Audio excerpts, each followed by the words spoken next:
Block 4 दक्षिण, block 3 आराम में आ जाएंगे।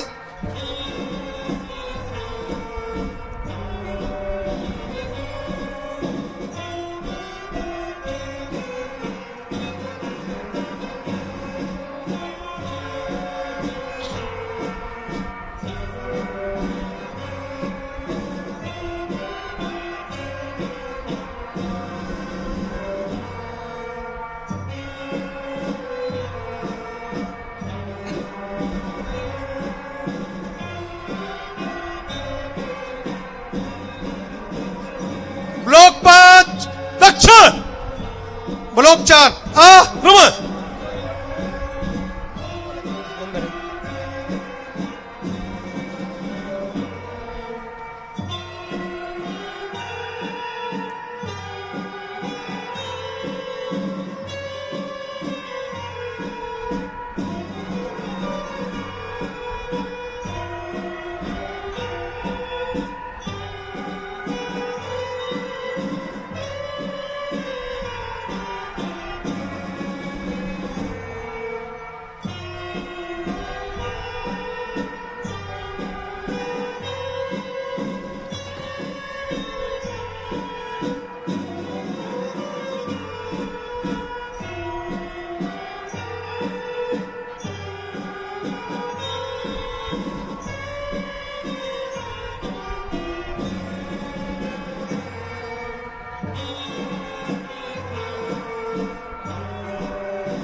मुझे पता ही है।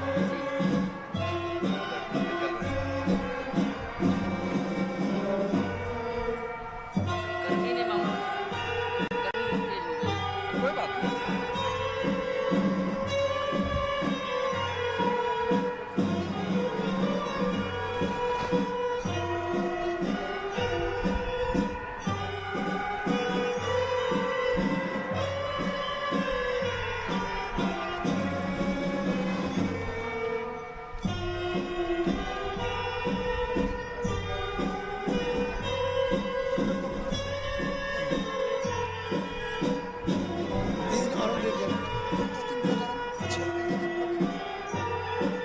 Block 1 2 3 room.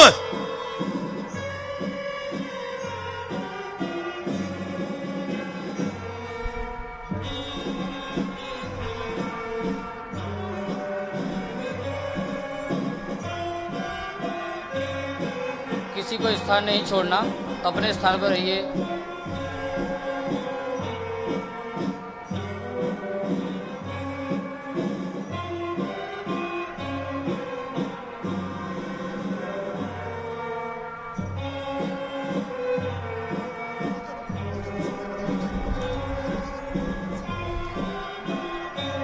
हलचल नहीं करनी।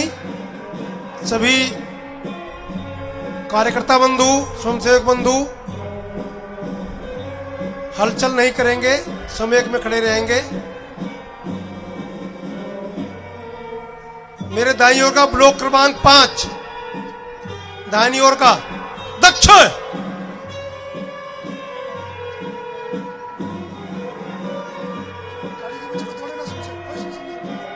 पूजनीय सरस्वती चाली जी गाड़ी के पीछे कोई दौड़ेगा नहीं, अपने स्थान पर ही रहेंगे केवल।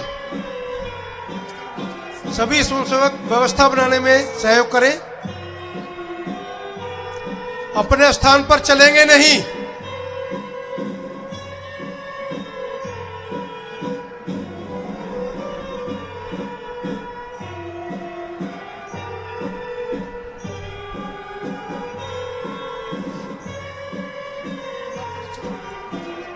ये इधर में मेरे सामने वाले ब्लॉक क्रमांक 1 2 3 दक्षिण,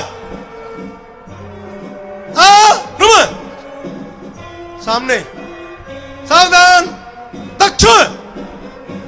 बस अपने स्थान में स्थिर रहेंगे।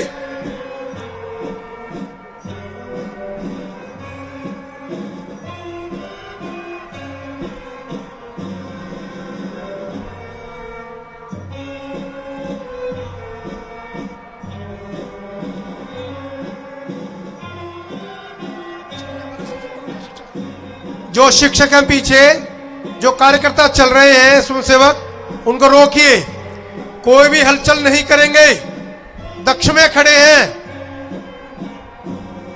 कोई भी स्वयंसेवक चले ना।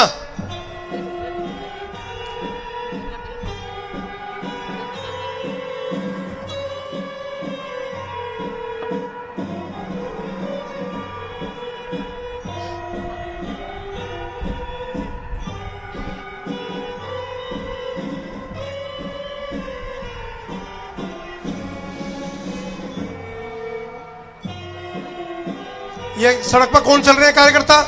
रुकी जाइए, यहीं चलना नहीं।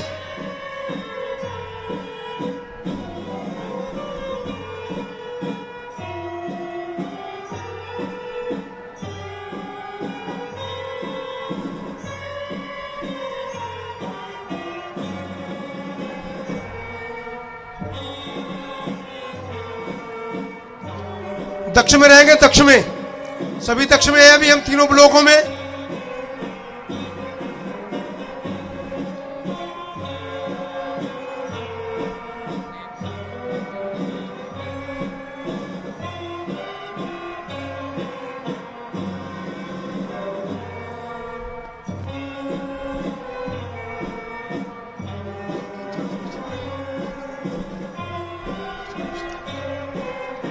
भाग क्रमांक 4 और 5, ब्लॉक क्रमांक आराम आइए।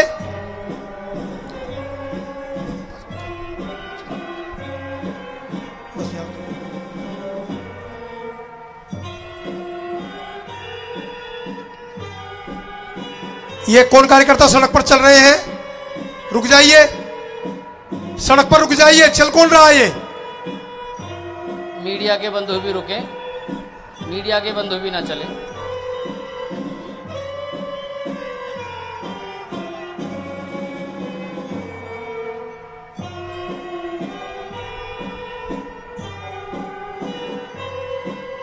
ये ब्लॉक क्रमांक 1 अपना स्थान न छोड़े, और गैलरी में से जो खड़े हैं, सावधान, ब्लॉक 1 दक्षिण, दक्षिण आइए।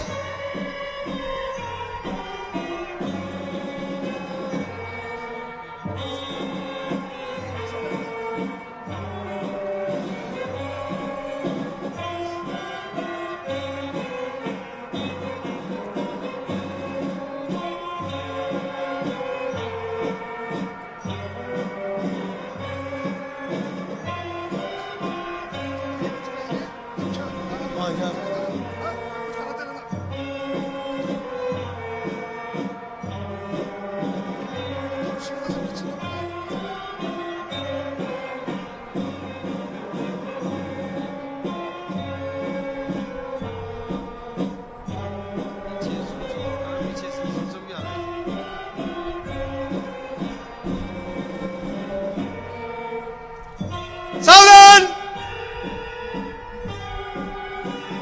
संघ दक्षिण वाम प्रदान। सामने मुंह करेंगे, समय करेंगे अपना, सभी समय करेंगे, समय करेंगे सभी।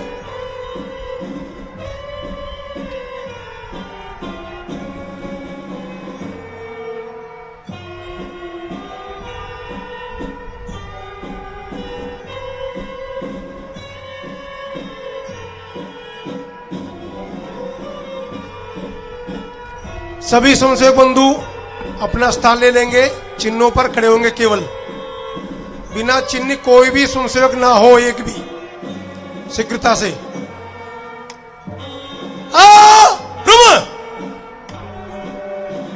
संघ दक्षिण, दक्षिण में रहिए, हलचल नहीं।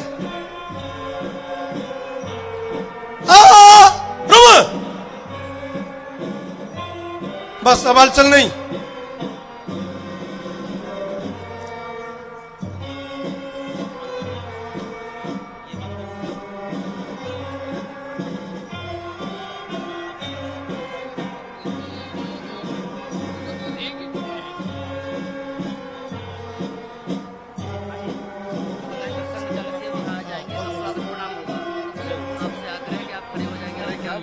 स्वयं सेवक रहा हूं। मंच पर परम पूज्य सरसंघचालक जी आ रहे हैं और ध्वजारोहण होगा। ध्वजारोहण के समय सभी आगंतुक अतिथि अपने स्थान पर खड़े होंगे। ध्वजारोहण के पश्चात प्रार्थना होगी, प्रार्थना तक खड़े रहेंगे, उसके बाद अपना स्थान ग्रहण करेंगे।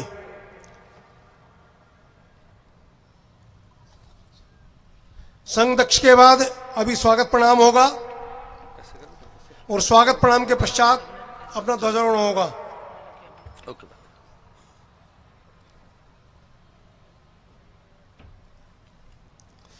कोई भी स्वयंसेवक अपना स्थान से हिले ना, बीच में कोई चले ना। अपना स्थान निश्चित करके अब स्थान पे रहना है।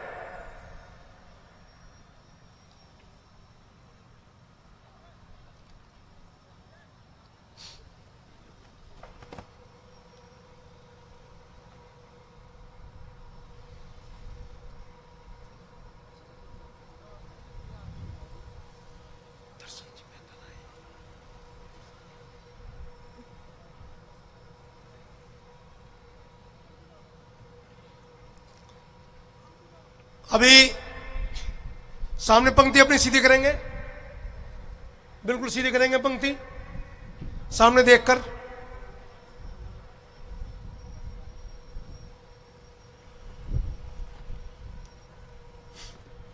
सभी आगंतुक से मेरा निवेदन है, कृपा में स्थान पर खड़े हो जाएंगे। सभी आगंतुक अतिथि महानुभाव अपने स्थान पर कृपया खड़े हो जाएंगे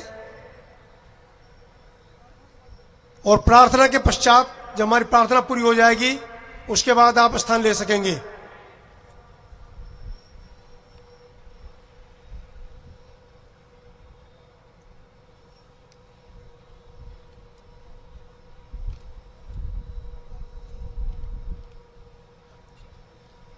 स्वागत प्रणाम होगा, उसके बाद ध्वजारोहण, आरंभ के पश्चात ध्वजारोहण, प्रार्थना और प्रार्थना के पश्चात शारीरिक कार्यक्रम प्रारंभ होगा।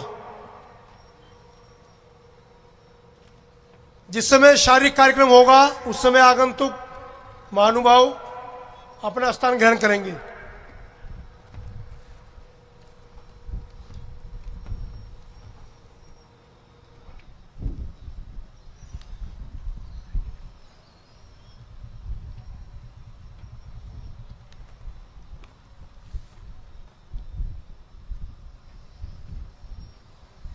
सावधान, संघ दक्ष।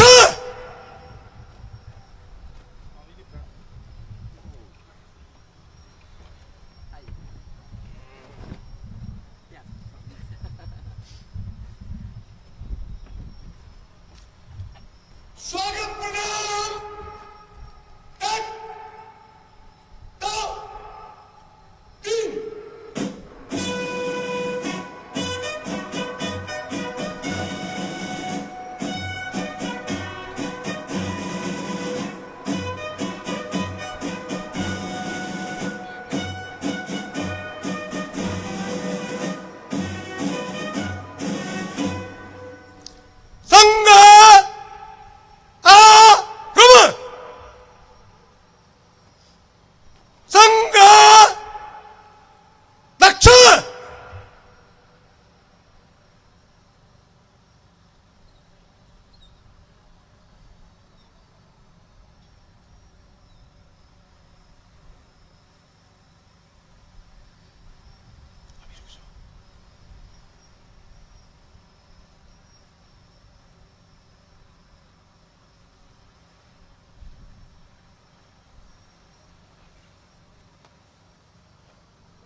ध्वजारोहण सिद्ध। 1 2 3 1 2 3।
नमस्ते सदा वत्सले मातृभूमे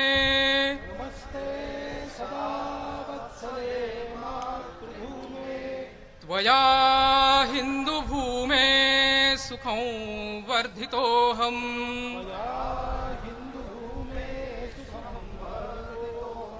महामङ्गले पुण्यभूमे त्वदर्थे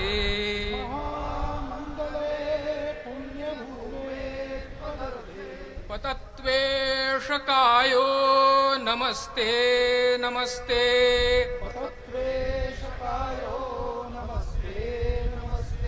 प्रभो शक्तिमन् हिन्दुराष्ट्राङ्गभूता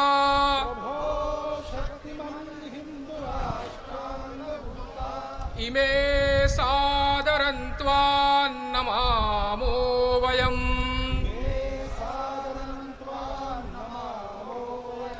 त्वदीयाय कार्याय बद्धा कटीयम्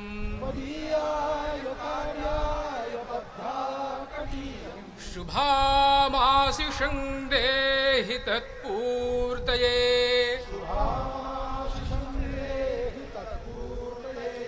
अजय्याञ्च विश्वस्य देहि सशक्तिम् सुशीलं जगद्येननं ब्रह्मवेत् श्रुतं चैव यत्कण्टकाकीर्णमार्गम् स्वयं स्वीकृतन्न सुगं कारयेत् समुत्कर्षनिःश्रेयसस्यैकमुग्रम् परं साधनं नाम वीरव्रतम्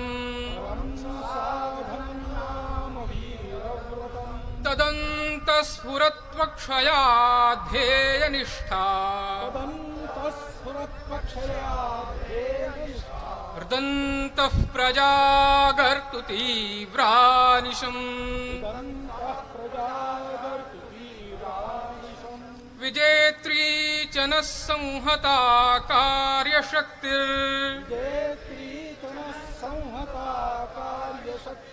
विधायास्य धर्मस्य संरक्षणम् परं वैभवन्नेतुमेतत्स्वराष्ट्रम् समर्था भवत्वाशिषा ते भृशम् भारत माता की जय। ध्वजा प्रणाम। एक, दो, तीन। आगंतुक महानुभाव माता बहिनी अपना स्थान ग्रहण कर ले। सभी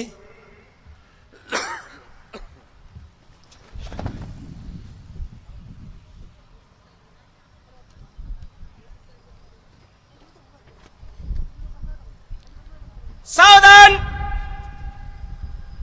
व्यायाम योग स्थिति।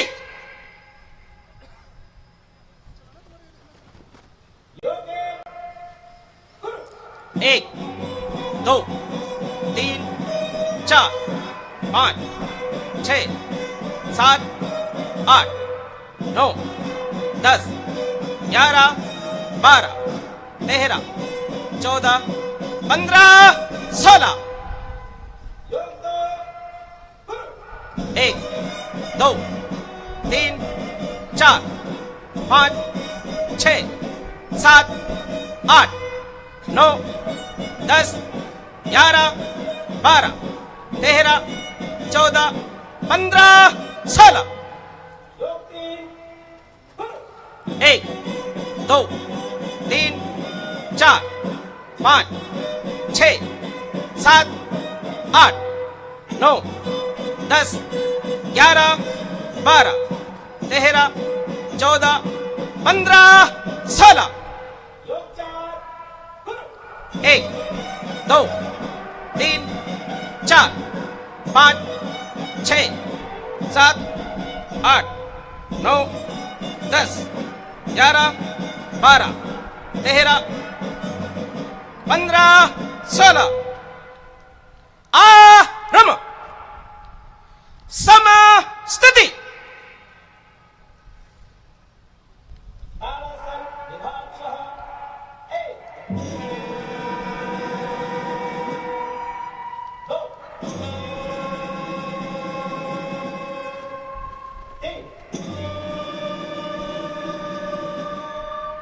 चार पाँच छः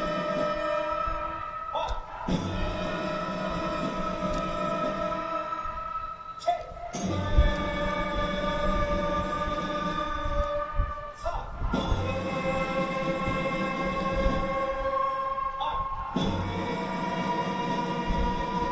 आठ नौ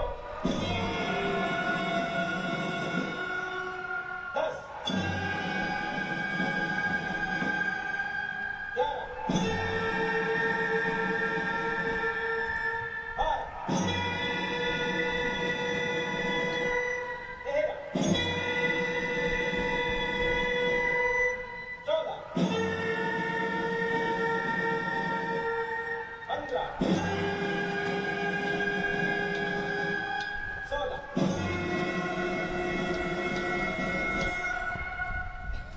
उत्कटासन विभागशः एक दो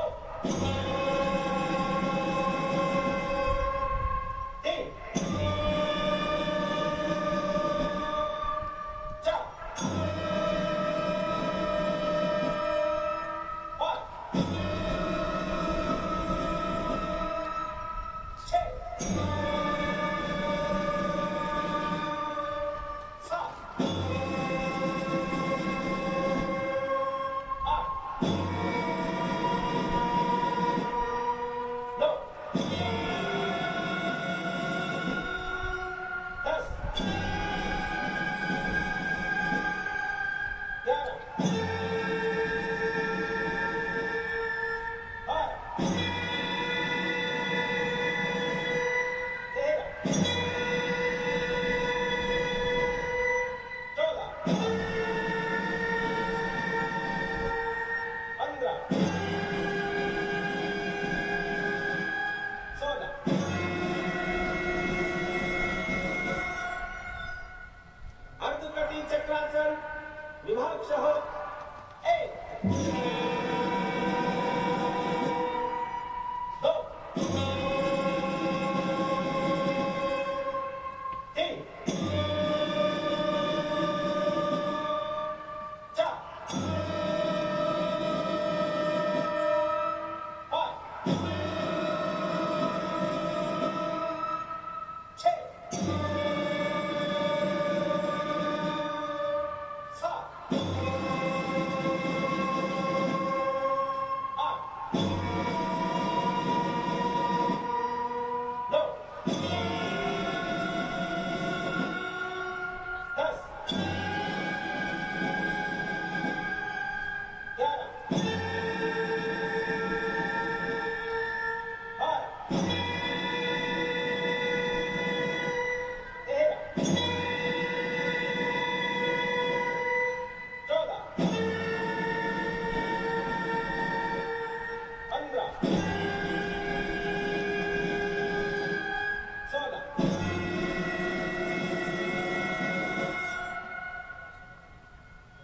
अर्धचक्रासन विभागशः एक दो तीन चार पाँच छः सात आठ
2 3 4 5 6 7 8 9 10 11 12 13 14 15 16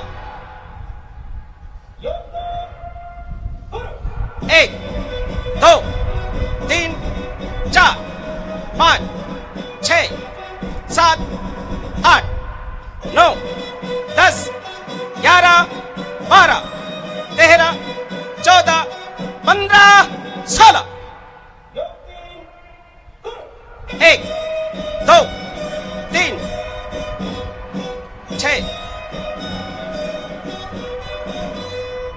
9 10 11 12 13 14 15 16 1 2 3 4 5 6 7 8 9 10 11 12 13 14 15 16 स्वस्थ सावधान। एक बार ओम का उच्चारण करेंगे, कमर सीधी करेंगे। ओ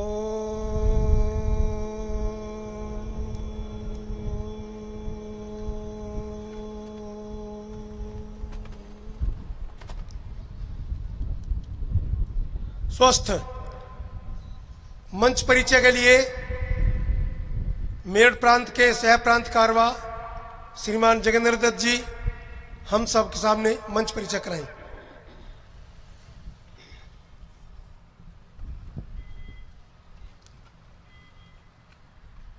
राष्ट्रोदय स्वयंसेवक समागम में मुख्य मंच पर आसीन महानुभाव जिनका परिचय स्वयं परिचय है, परंतु व्यवस्था के अनुसार मैं सभी का परिचय करा रहा हूं। परम पूज्य आचार्य जूना पीठाधीश्वर जी महामंडलेश्वर स्वामी अवधेशानंद गिरी जी महाराज जो इस कार्यक्रम के अध्यक्ष हैं, अद्वितीय उत्कृष्ट वक्ता मर्मज्ञ भारतीय सनातन संस्कृति के संवाहक, साधु समाज के एक आदर्श और साधकों के मार्गदर्शक, सरलता और प्रेम के पर्याय, चिंतक, मधुरभाषी एवं अपने प्रवचनों द्वारा साधक समूह के अंतःकरण में मुमुक्षा स्वयं के प्रति सचेत होने की प्रेरणा पैदा करने वाले सत्पुरुष श्री पंच दशानम जूना अखाड़ा भारत का सबसे विराट संत समूह है, जिसमें लाखों नागा सन्यासी हैं। पूज्य आचार्य श्री जी ने लगभग 7 लाख नागा सन्यासियों को सन्यास दीक्षा प्रदान की है। हिंदू धर्म के सभी मठ पंथ संप्रदायों के प्रमुख धर्माचार्यों की सर्वोच्च संस्था, जिसमें चारों शंकराचार्य एवं सभी आचार्य सम्मिलित हैं, उन हिंदू धर्म आचार्य सभा के पूज्य आचार्य श्री अध्यक्ष हैं। पूज्य आचार्य श्री प्रभु प्रेमी संघ के संस्थापक भी हैं।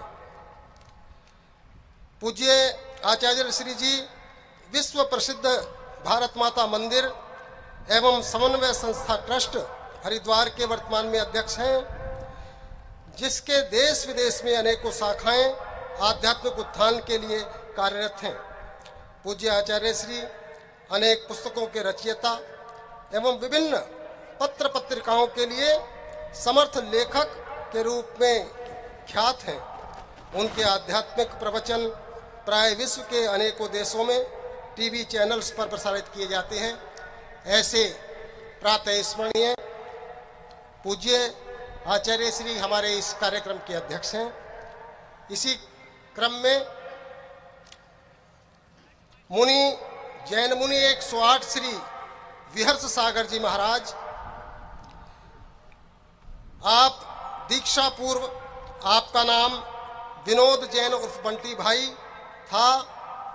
सुप्रसिद्ध जैन आचार्य 108 श्री विराग सागर जी महाराज से दिनांक 14 दिसंबर 1998 को भिंड जिले के बारासोजी नामक क्षेत्र पर आपने दिगंबर मुनि दीक्षा ली एवं तब से निरंतर जैन परंपरा की कठिन तपश्चर्या एवं साधना करते हुए धर्म प्रभावना कर रहे हैं। आपकी मुख्य रुचि ध्यान, अध्ययन, चिंतन एवं सभी वर्गों को एकता के सूत्र में बांधने के प्रति है। आपके द्वारा नक्सली प्रभावित क्षेत्र बस्तर छत्तीसगढ़ में सन 2001 में आदिवासियों के मध्य 9 माह ऐतिहासिक प्रवास किया गया। आपके द्वारा अनेकों स्थानों पर महाअर्चना एवं विश्व शांति महायज्ञ संपन्न कराए गए हैं, जिनमें हजारों लोगों ने सहभागिता की है। आप युवा पीढ़ी को संस्कारित एवं जागृत करने एवं राष्ट्र एकता के सूत्र में पिरोने में आपकी विशेष रुचि है। आप द्वारा लिखी गई पुस्तक आखिर ऐसा क्यों विशेष रूप से चर्चित है। आपको राष्ट्र संत की उपाधि से भी विभूषित किया गया है। आप भी हमारे मंच पर उपस्थित हैं। इसी क्रम में मेरठ के ही रहने वाले पूज्य स्वामी विवेकानंद सरस्वती जी, कुलाधिपति गुरुकुल प्रभात आश्रम, भोला की झाल, टिहरी, मेरठ, आप चारों वेदों के ज्ञाता, चारों वेद आपको कंठस्थ हैं और संस्कृत के प्रकांड विद्वान आप हैं। इस गुरुकुल के माध्यम से बड़े बड़े विद्वान, संस्कृत के विद्वान इस देश को दिए गए हैं। गुरुकुल के ब्रह्मचारियों ने एशियाड खेलों में तीरंदाजी के प्रतिभागी बनने का भी सौभाग्य प्राप्त किया है। ऐसे पूज्य स्वामी जी भी हमारे बीच में हैं। हम सब स्वयंसेवक जिनका मार्गदर्शन पाने के लिए यहाँ पर उपस्थित हैं, परम पूजनीय सर्व संघ चालक मोहन भागवत जी, आप शिशु काल से ही स्वयंसेवक रहे। चंद्रपुर महाराष्ट्र में आप स्वयंसेवक बने। आपके पूज्य पिताश्री भी संघ के प्रचारक रहे हैं। नागपुर से आपने पशु चिकित्सा विज्ञान में डिग्री प्राप्त की और 1 वर्ष सरकारी सेवा में भी आप रहे। तत्पश्चात पशु विज्ञान में मास्टर डिग्री प्राप्त करने के बाद सन 74 से आप संघ के प्रचारक के रूप में सारे देश में मार्गदर्शन कर रहे हैं। विभिन्न राज्यों में प्रचारक रहने के पश्चात 2000 से 2009 तक संघ के राष्ट्रीय स्वयंसेवक संघ के सरकार्यवाह और 2009 से वर्तमान तक आप परम पूजनीय सरसंघ चालक के रूप में हमारा मार्गदर्शन कर रहे हैं। उन्हीं के साथ इस क्षेत्र के माननीय क्षेत्र संघ चालक डॉक्टर दर्शन लाल जी, आप टीएन डिग्री कॉलेज मेरठ रसायन विभाग के विभागाध्यक्ष से इस समय सेवानिवृत्त हैं। आप प्रचारक भी रहे हैं तथा संघ के विभिन्न दायित्वों पर रहते हुए वर्तमान में माननीय क्षेत्र संघ चालक के नाते हमारा मार्गदर्शन करते हैं। उन्हीं के साथ में अपने इस मेरठ प्रांत के प्रांत संघ चालक माननीय मनवीर सिंह जी, आप का निवास खुर्जा के पास में ग्राम जावल में है। आप इंटर कॉलेज के प्रधानाचार्य पद से अवकाश प्राप्त हैं। संघ के विभिन्न दायित्वों पर रहते हुए वर्तमान में आप मेरठ प्रांत संचालक के नाते हमारा मार्गदर्शन कर रहे हैं। ऐसे सभी महानुभाव हमारे मंच पर उपस्थित हैं, उनका स्वागत है।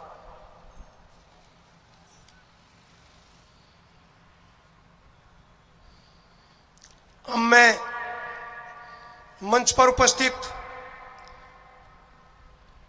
पूज्य विहर्ष सागर जी महाराज से विनम्र निवेदन करूंगा कि हम सब कार्यकर्ताओं का वो आशीर्वचन देकर हम सबको कृतार्थ करें। पूज्य स्वामी विहर्ष सागर जी महाराज।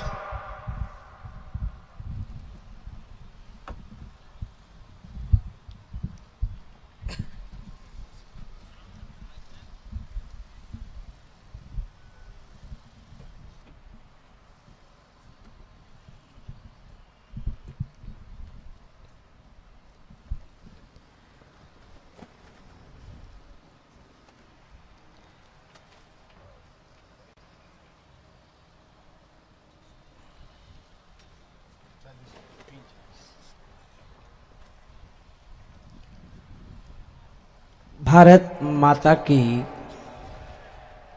सभी लोग हाथ उठा करके जय घोष लगाएंगे कि भारत माता की, भारत माता की। हम सब एक हैं, हम सब, हम सब, हम सब। बहुत अच्छे महानुभाव। भारत माता से एक व्यक्ति ने पूछा कि हे मां, तुमने कितने रत्नों को जन्म दिया? मां बोली कि रत्न तो मैंने बहुत सारे जन्मे, उनमें से कुछ रत्नों को तो काल ने अपना ग्रास बना लिया और कुछ पुत्र ऐसे हैं जिन्होंने काल को भी अपने बस में कर लिया, जिन्होंने किसी ने सन्यास को धारण कर लिया, किसी ने आत्मा का कल्याण करने के लिए तरफ अपना कदम बढ़ा दिया। कोई राम हनुमान महावीर बन गए, कोई जाकर के सैनिक बन गया और कोई मोहन भागवत जैसे संत और महानुभाव। अपन देखें कि सृष्टि की शुरुआत में जहां विष्णु के अवतारों में एक अवतार ऋषभदेव का नाम आता है और ऋषभदेव जो कि जैन तीर्थंकरों की परंपरा में 24 तीर्थंकरों में प्रथम तीर्थंकर माने गए और उनके पुत्र भरत और बाहुबली, जिन बाहुबली के नाम से पोदनपुर का राज और कर्नाटक में जहां पर अभी अभिषेक चल रहा है वह बाहुबली, और भरत के नाम से जहां भारत को भारत कहा गया, भारत के नाम से जाना जाता है। और उन्होंने एक सपना देखा था 16 सपनों में कि धर्म के रथ को युवा खींचेंगे, धर्म के रथ को युवा खींचेंगे, देश के रथ को युवा खींचेंगे। आज अपन देखें जीती जागती तस्वीर हमारे मोहन भागवत जी को। अभी अपन देख रहे हैं उनका जीवन परिचय सुन रहे थे अपन कि जिन्होंने अपनी जीवन के उन सभी बसंतों को देश के लिए समर्पित कर दिया। और अपन आज देखें कि आज जहां पर एक परिवार के 4 व्यक्ति एक साथ रहने में दिक्कत महसूस करते हैं, जहां पर आज समाज के कुछ लोग जहां पर आपस में एक साथ रहने में उन्हें परेशानियां कठिनाइयां महसूस होती हैं, जहां पर एक एक मंडल, जहां पर 10 लोगों का मंडल, 20 लोगों का मंडल, जहां निजी स्वार्थ के लिए, निजी लोभ के लिए, जहां पर स्वार्थ से भरा हुआ उनका जीवन होता है, वहीं पर आज वो संघ जिसे अपन देखते हैं स्वयं सेवक संघ कहते हैं, आज इसका एक विशाल समागम आज इस मेरठ की धरती पर जहां होने जा रहा है, उसी का एक हिस्सा इसी संघ का एक स्वयं सेवक जिसका नाम आज सन्यास को धारण करने के बाद विहर्ष सागर है, वह भी इसी परिवार का एक सदस्य है।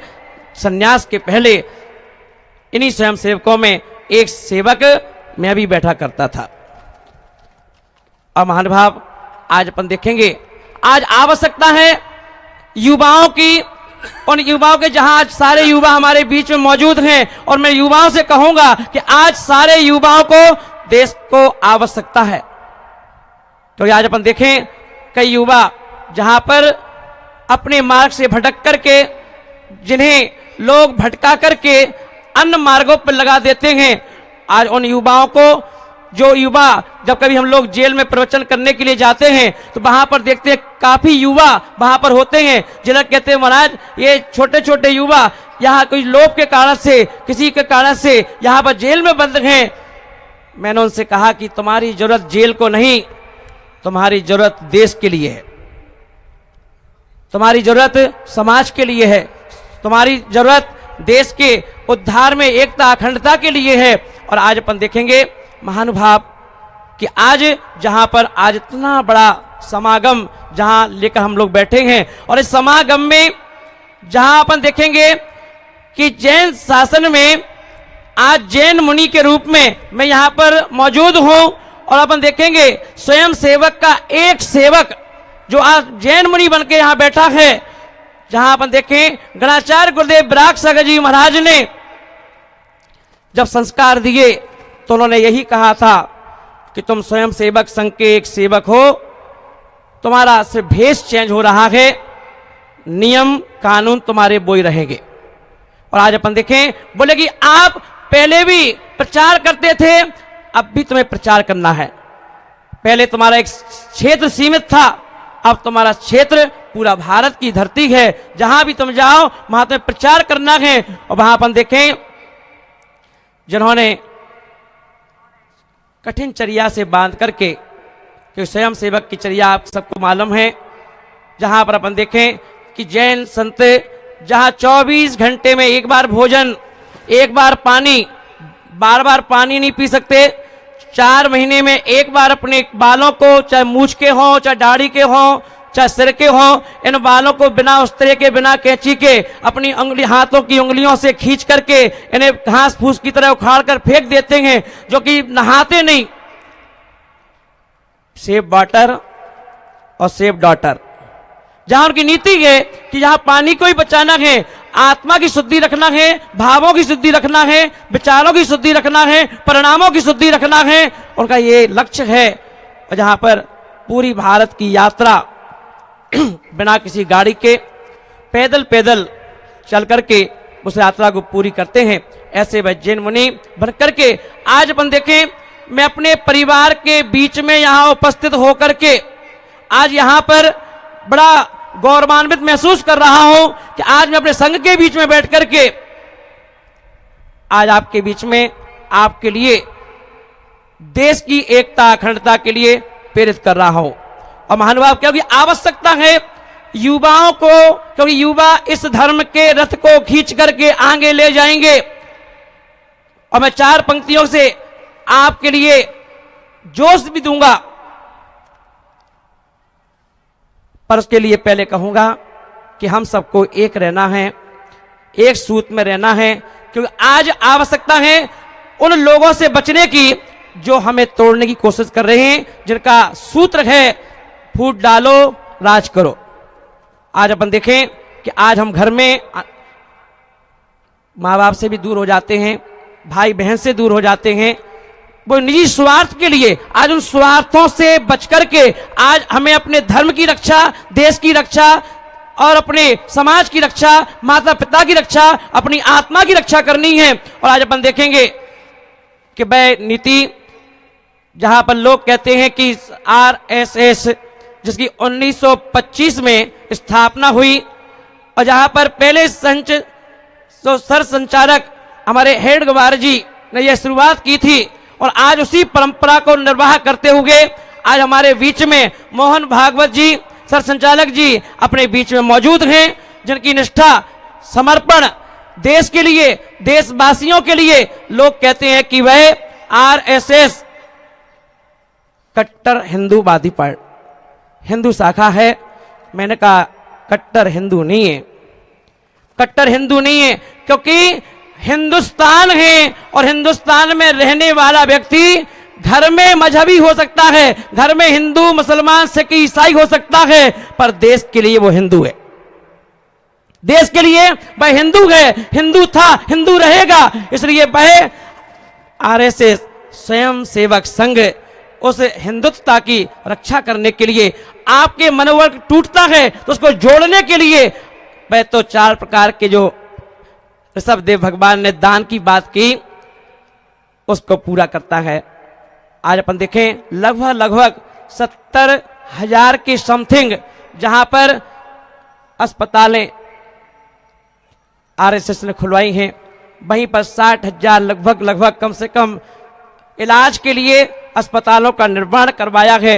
वहीं 30,000 के समथिंग स्वावलंबी केंद्र खोले गए हैं, जहां पर अपन देखें जहां कहीं पर आग लग जाए, कहीं पर तूफान आ जाए, कहीं पर भूकंप आ जाए, कहीं पर कोई दुर्घटना घट जाए, तो वहां पर सबसे पहले कोई खड़ा होता है तो हमारे स्वयं सेवक संघ के वह सेवक वहां खड़े होकर के सबकी सेवा में सबसे पहले आगे आते हैं। सबकी सेवा में अभी मैं मोहन भागवत जी की स्पीच को सुन रहा था, किसी ने सुनाया, उन्होंने कहा कि हमारे संघ के दरवाजे हमेशा लोगों के लिए खुले हैं और खुले रहते हैं। कोई भी कभी आए उसकी एंट्री है, वेलकम है, आइए और आप हमारे संघ की नीतियों को देखिए, सोचिए, समझिए, अगर आपको अच्छी लगती है तो आप जा सकते हैं, आपके जाने का दरवाजा भी खुला है। पर आप जब 1 साल भी रुकेंगे तो आपको उनकी नीतियां बहुत अच्छी लगेगी। और महानुभाव, आज अपन देखें जिन गुरुदेव ने मुझे दीक्षा दी, वह गुरुदेव भी इसी पर अहिंसा, विश्व मैत्री, शाकाहार, बेटी बचाओ बेटी पढ़ाओ, पर्यावरण को बचाओ, भ्रूण हत्या से देश को बचाओ, इस पर सर्च कर रहे हैं, लोगों को जोड़ रहे हैं और लगभग 25 लाख लोगों को इस अभियान से जोड़ चुके हैं और उनका अभियान अभी भी निरंतर चल रहा है। संघ के जो कार्य हैं, संत भले हम लोग बन गए हों, पर संत और संघ दोनों का योग है और दोनों मिलकर के, क्योंकि अपन देखें जब महाभारत हुई थी तो महाभारत में श्री कृष्ण साथी और सारथी बनकर के पांडवों के साथ थे, तो वहीं उस रथ पर अर्जुन थे। तो यहां पर देखें संतगण जो हैं वह श्री कृष्ण की भूमिका निभाते होंगे और अर्जुन की बागडोर मोहन भागवत जी के हाथ में सौंप रखी है कि हमें कैसे इस संघ के द्वारा, जहां ये संघ, जहां अपन देखें 3 बार पाकिस्तान के साथ युद्ध हुआ और 3 बार पाकिस्तान के साथ युद्ध हुआ, तो वहां हमारे स्वयं सेवक सैनिकों के साथ कंधे से कंधा मिलाकर के, कदम से कदम मिलाकर के उनके साथ डटे रहे मैदान पर। और जहां पर नेहरू जी भी उनकी इस कार्यशैली को देख करके इतने प्रभावित हुए कि उन्होंने 1963 की गणतंत्र दिवस की यात्रा में स्वयं सेवकों को परेड में शामिल किया था। और महानुभाव, जहां अपन देखें कि आंध्र प्रदेश के जहां पर कोका सुब्बा राव जहां के जस्टिस थे, उन्होंने कहा था, उन्होंने इनकी सेवा भाव को देख करके इनके लिए कहा था कि ये तो सीधे सीधे सेवा के लिए हमेशा समर्पित स्वयं सेवक संघ है। महानुभाव, आज ऐसा स्वयं सेवक संघ के बीच में हम लोग यहाँ मौजूद हैं और मैं आज आप सबसे कहूंगा, सारे युवा एकजुट होकर के हम अपने देश की रक्षा करेंगे, देश की आन मान सम्मान का ध्यान रखेंगे। और अपन देखें, आज मैं आपसे उन 4 पंक्ति पहले कहूंगा कि उग्रवादी रावणों का बढ़ने लगा है जोश, कि उग्रवादी रावणों का बढ़ने लगा है जोश, कि वीर हनुमान को जगाना शीघ्र चाहिए, कि उग्रवादी रावणों का बढ़ने लगा है जोश, कि वीर हनुमान को जगाना शीघ्र चाहिए, कि एकता अखंडता की सीता भय वीत है रे, कि एकता अखंडता की सीता भय वीत है रे, शक्ति और शिव को मनाना शीघ्र चाहिए, कि जीना उन्हें चाहिए जो मरना भी जानते हो, कि जीना उन्हें चाहिए जो मरना भी जानते हो, चूहों को तो बिल में ही घुस जाना चाहिए, कि राम वीर की संतान है हम सब, कि राम हनुमान और वीर की संतान हम सब, गीदड़ों को सबक सिखाया जाना चाहिए, कि गीदड़ों को सबक सिखाया जाना चाहिए। महानुभाव, हमें इस देश के हित के लिए, जहां पर स्वयं सेवक संघ के जो नियम है, तपस्या है, त्याग है, घर का त्याग है, शादी का त्याग है, ऐसे स्वयं सेवकों की साधना के लिए, जिन्होंने अपनी एक एक सांस, अपनी एक एक खुशी, अपना एक एक पल, एक एक समय इस देश के लिए समर्पित कर दिया है, ऐसे उस देश के लिए मैं बार बार पुनः उस भारत माता को याद करते हुए अपनी वाणी को विराम दूंगा। बोलिए भारत माता की। पूज्य स्वामी जी के आशीर्वचन के पश्चात अब मैं पूज्य अवधेशानंद गिरी जी महाराज, जो हमारे आज के कार्यक्रम के सम्माननीय अध्यक्ष भी हैं, उनके श्री चरणों में विनम्र निवेदन करते हुए आग्रह करूंगा कि अपना अध्यक्ष आशीर्वचन हम सब स्वयंसेवक बंधुओं को प्रदान करें।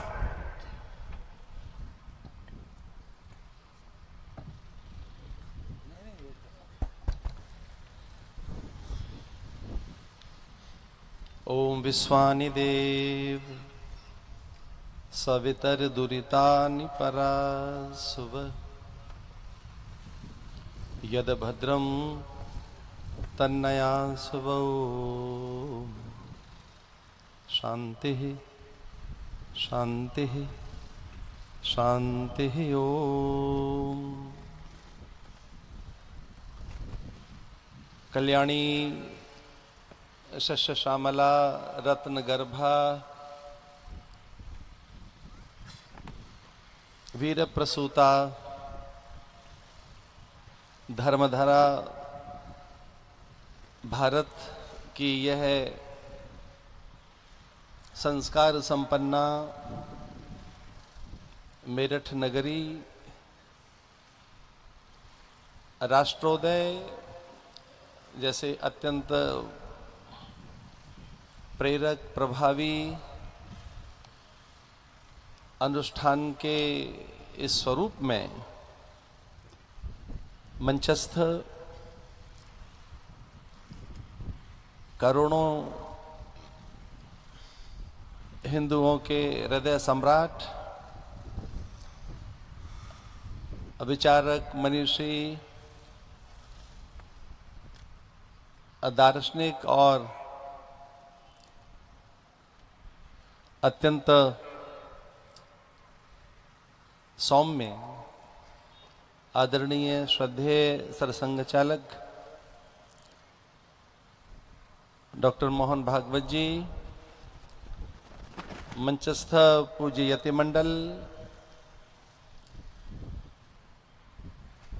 और मेरे सन्मुख और मेरे वाम दक्षिण पार्श्व में जहां जहां तक मेरी दृष्टि जाती है वहां हिंदू धर्म संस्कृति, उसकी संवेदना, सभ्यता, संस्कार की अभिरक्षा, वर्धन, संपोषण और उसके संरक्षण में अपना सर्वस्व आहूत करने के लिए तत्पर आप सब स्वयंसेवक बंधुओं, मेरठ नगर ऐतिहासिक नगर है और यहाँ की धरती ने इतिहास रचे हैं। स्वतंत्रता की गूंज और पहला स्वर भी इसी धरा से गुंजरित हुआ था।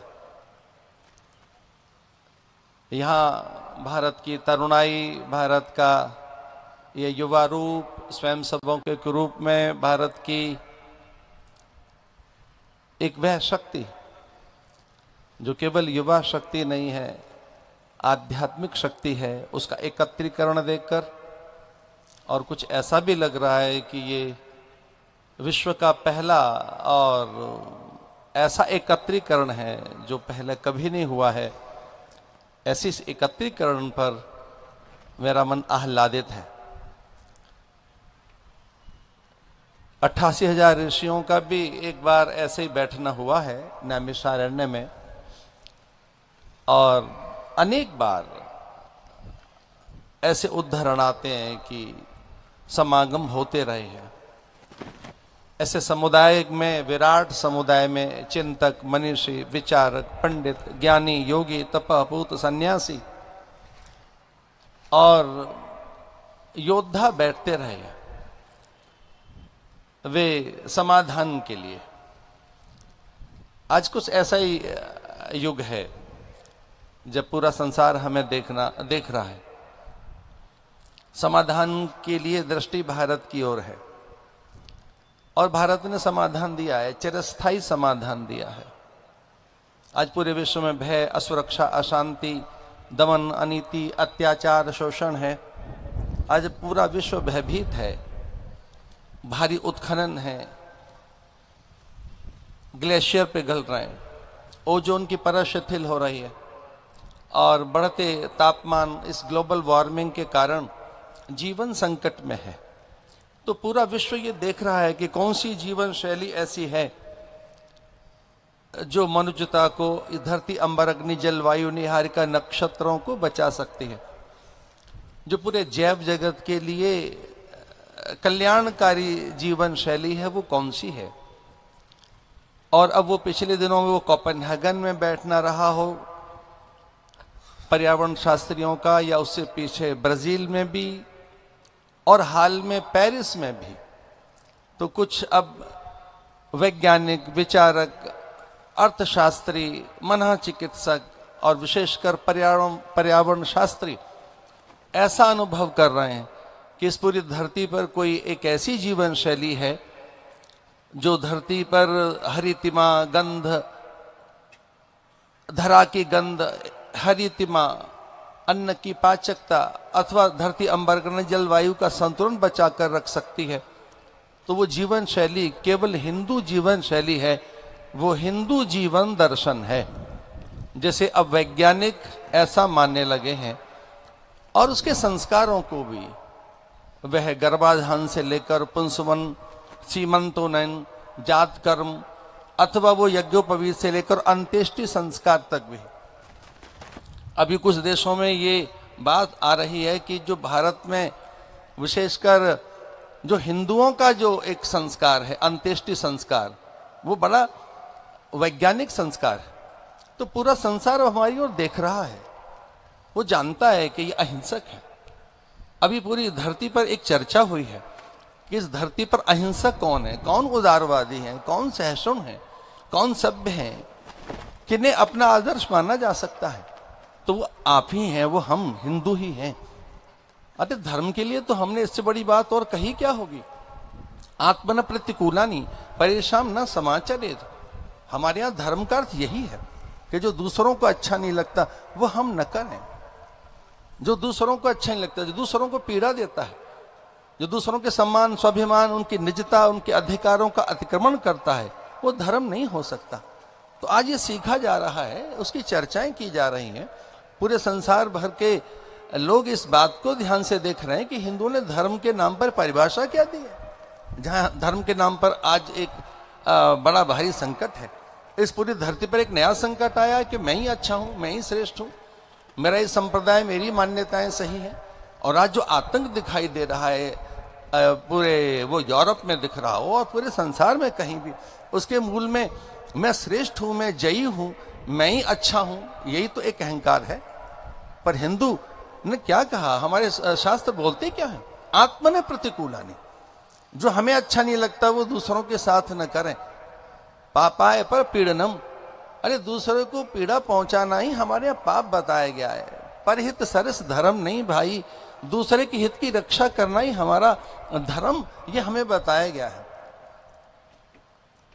कौन सी ऐसी चीज है जिसका हम आदर नहीं करते हैं।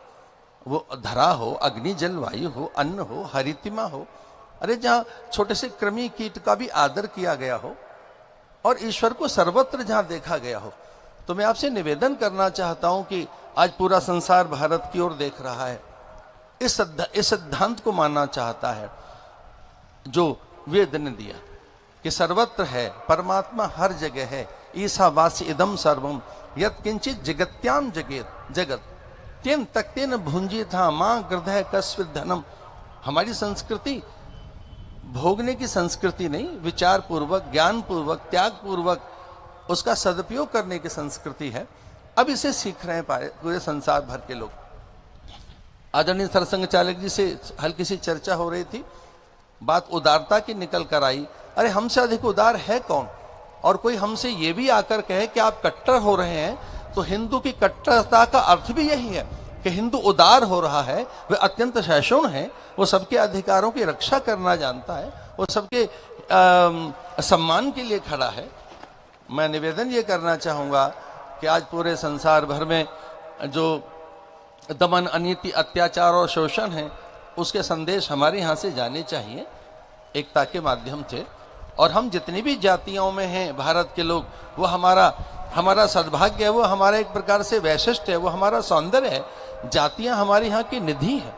तो कुछ लोग जातियों के नाम पर, वर्ग के नाम पर, पंथ भाषा के नाम पर हमें अलगाव न पैदा कर दें, किसी और प्रकार से हमारे भीतर भेद न डाल दें।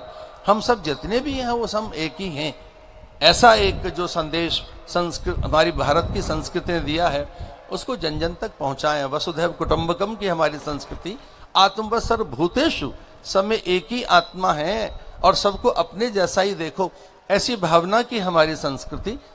अरे कौन ऐसी संस्कृति रही होगी जो भोर में उठकर सबके कल्याण के लिए गीत गाए, सर्वे भवन्तु सुखिनः सर्वे सन्तु निरामया। ऐसी ये संस्कृति तो हमारी ही है। कौन है जिसने गीता दी है? कौन है जिसने अन्न अक्षर औषधि का बोध कराया है? वो संस्कृति हिंदू संस्कृति है। पिछले दिनों मैं जब अमेरिका में था तो वहाँ एक बड़ी हास्यास्पद चर्चा चल रही थी कि कुछ लोग यहाँ हल्दी, नीम, बबूल, तुलसी पर पेटेंट कराना चाहते हैं।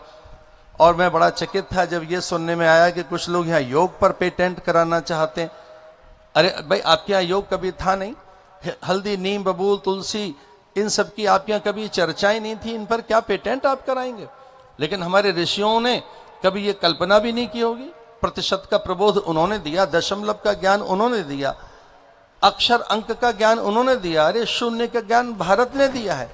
तो कभी हमने तो कल्पना भी नहीं की कि प्रतिशत का प्रबोध हमने कराया है, दशमलव और शून्य का ज्ञान हमने कराया है, अंक, अक्षर, औषधियों का बोध हमने कराया है, तो इनका हम कोई पेटेंट करें? तो जो सबके लिए समर्पित है, ऐसे संस्कृति हिंदू संस्कृति है।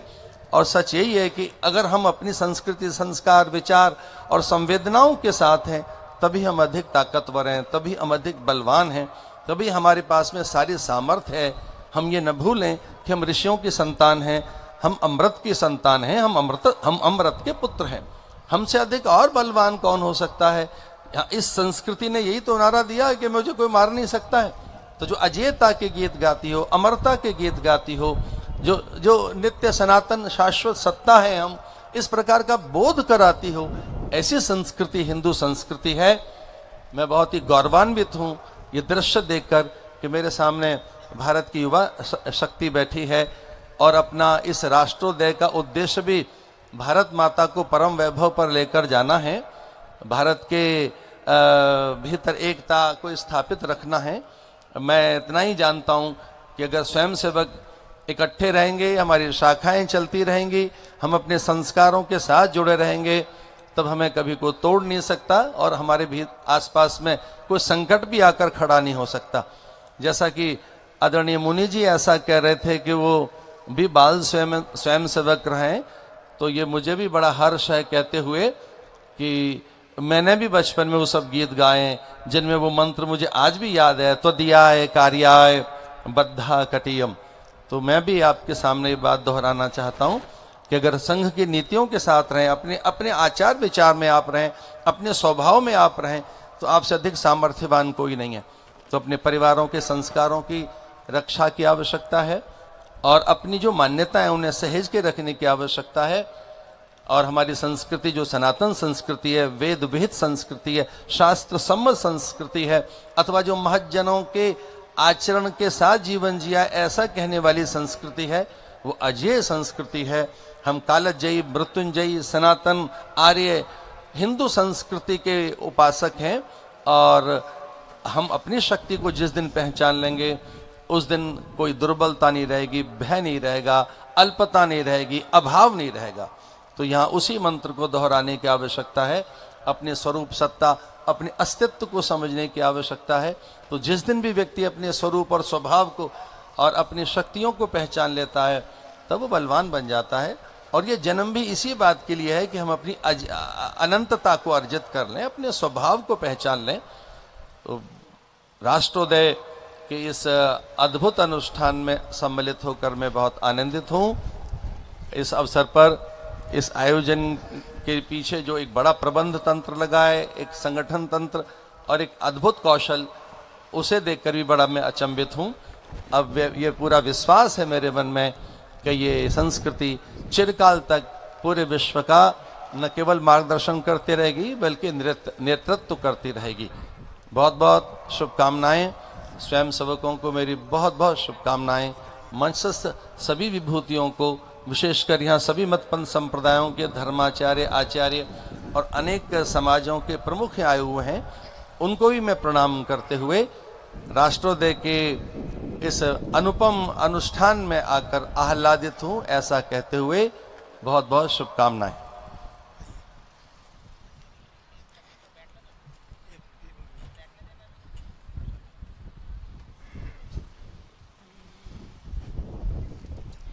एकल गीत।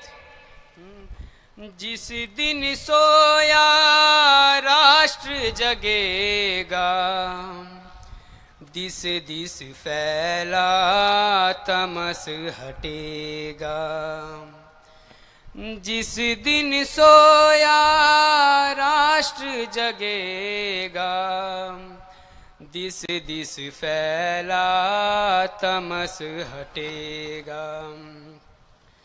भारत विश्व बंधु का गायक, भारत मानवता का नायक, सदियों से था युगों रहेगा।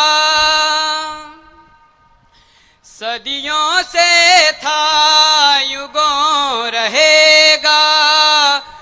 दिस दिस फैला तमस हटेगा।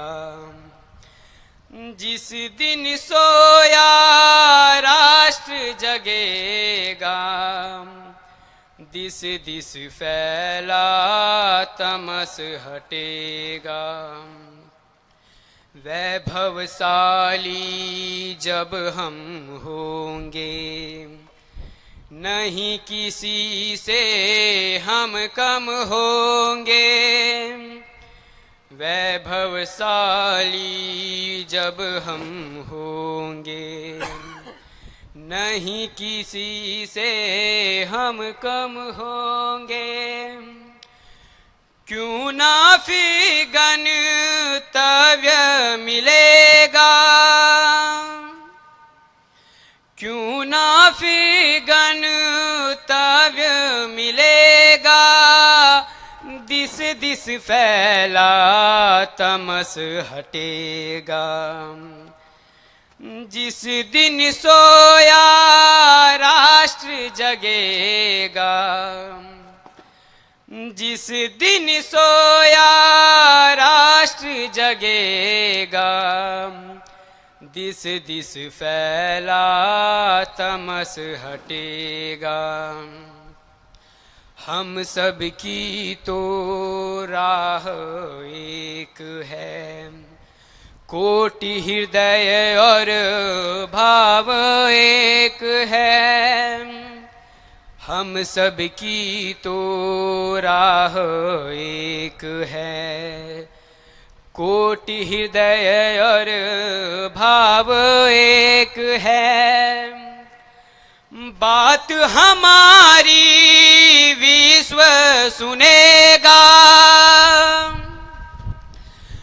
बात हमारी विश्व सुनेगा। दिस दिस फैला तमस हटेगा। जिस दिन सोया राष्ट्र जगेगा, जिस दिन सोया राष्ट्र जगेगा, दिस दिस फैला तमस हटेगा। दिस दिस फैला तमस हटेगा।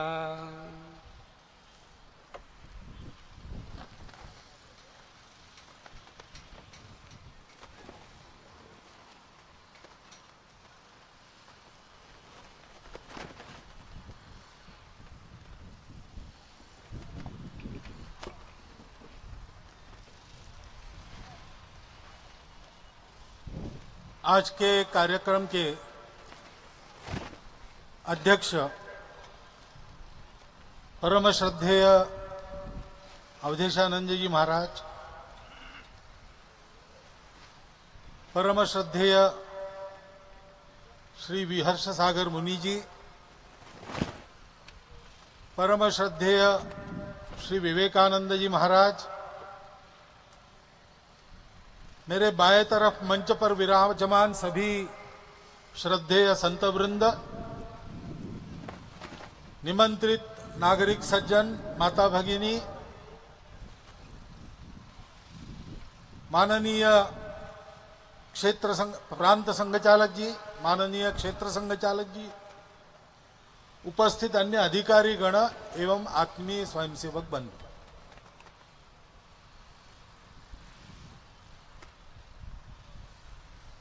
आज के समय हमारे सामने जो कर्तव्य उपस्थित है उसका बोध हमारे परम श्रद्धेय संतों ने यहां पर जो 2 वक्तव्य रखे उसमें से हमको हुआ है।